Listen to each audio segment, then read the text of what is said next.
بسم اللہ الرحمن الرحیم۔ السلام علیکم ورحمۃ اللہ وبرکاتہ۔ عزیز طلباء طالبات، تقابل ادیان و مذاہب کا سبق نمبر 34 آج ہم پڑھ رہے ہیں۔ اس سبق کا عنوان ہے بودھ مت میں سنگھ۔ سنگھ کے معنی جماعت کے ہوتے ہیں۔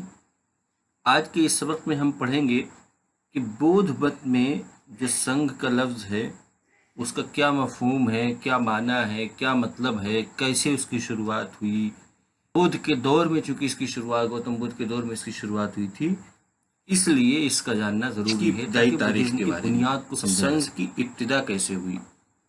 سنگھ کو سمجھنے کے لیے سب سے پہلے ہم حصول نروان کے بعد گوتم بدھ کے پہلے خطبے بنارس کو سن کر ارویلا کے جنگل میں گوتم کو اکیلا اکیلا چھوڑ جانے والے 5 شاگردوں میں سے کونڈنیا بودھ کے پیش کردہ فلسفہ پر لبیک کہا۔ کونڈنیا کے بعد بقیہ چاروں نے بھی اپنی رائے ظاہر کر کے گوتم کے فلسفے کو تسلیم کیا۔ یہ اولین جماعت تھی جنہوں نے بدھزم اختیار کیا۔ تاریخ میں ان کو پنج ورگیہ بھکشو کہا جاتا ہے۔ ان 5 کے نام درج ذیل ہیں۔ Number 1 Kaundinya, number 2 Vashpa, number 3 Bhadrika, number 4 Mahanama, number 5 Ashvajit. اس پوری عبارت میں یہ بتایا گیا ہے کہ سنگھ کا ایک طرح سے پس منظر بیان کیا گیا اور اس کی ابتدائی تاریخ۔ اس سنگھ جب گوتم بدھ نے بنارس میں پہلا خطبہ پیش کیا تو اس خطبے کو سن کر کے جو لوگ تھے ان میں سے سب سے پہلے کونڈنیا نے بودھ کے فلسفے پیش کردہ فلسفے پر لبیک کہا، یعنی بدھزم کو اختیار کیا۔ بدھزم کے گوتم بدھ کے بیان کردہ نظریے کو فوراً اس نے ایکسیپٹ کیا اور ان پر ایمان لے آیا۔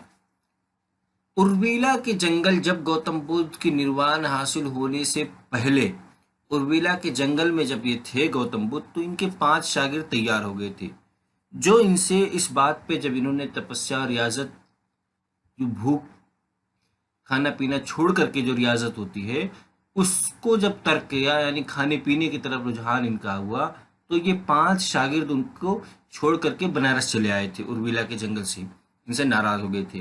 تو ان میں سے کونڈنیا نے سب سے پہلے لبیک کہا اور ان کے فلسفے کو تسلیم کر دیا اور گوتم بدھ کو اختیار کیا۔ اس کے اختیار کرنے کے بعد جو بقیہ 4 تھے ان لوگوں نے بھی فوراً وہیں پہ اس کو بدھزم کو اختیار کر لیا۔ یہ 5 کی ایک جماعت تیار ہوئی۔ ان کو گوتم بدھزم کی تاریخ میں، بدھزم کی کتابوں میں پنج ورگیہ بھکشو کہا جاتا ہے، اور ان 5 کے نام یہ ہے: سب پہلے نمبر پہ کونڈنیا، دوسرے نمبر پہ واشپ، تیسرے نمبر پہ بھدرک، چوتھے نمبر پہ مہانام، 5ویں نمبر پہ اشوجت۔ یہ 5 نام ہیں جو پنج ورگیہ بھکشو کہے جاتے ہیں۔ گوتم بدھ نے بنارس میں خطبہ دینے کے بعد اپنے شاگردوں کو چاروں اطراف میں بھیج دیا۔ یہ لوگ عوام کے سامنے گوتم کی تعلیمات پیش کرتے، پھر بدھزم قبول کرنے والے کو گوتم کے پاس بھیج دیتے، جہاں گوتم بدھ ان کو اپنی جماعت میں شامل کر لیتے۔ لیکن اس طریقے سے جب بھکشو اور امیدواروں کو تکلیف ہونے لگی تو گوتم نے بھکشوؤں کو اجازت دے دی کہ وہ خود ہی براہ راست جماعت یعنی سنگھ۔ اس پوری عبارت میں بتایا گیا کہ گوتم بدھ کے جب شاگرد گوتم کے پاس سے ملک کے بنارس سے نکلے اور دیگر خطوں میں گئے، شمالی ہند کے خاص طور سے دیگر خطوں میں گئے، تو وہاں انہوں نے گوتم کی تعلیمات جب پیش کی تو لوگ بدھزم کو اختیار کرنے لگے، اور جب بدھزم قبول کرنا چاہتے تو ان کو وہ گوتم کے شاگرد ان کو بھی گوتم کے پاس بھیجتے کہ جا کر کے ان کے پاس وہاں بدھزم کو قبول کرو، وہ سنگھ میں شامل کریں گے۔ لیکن اس سے دقت ہونے لگی۔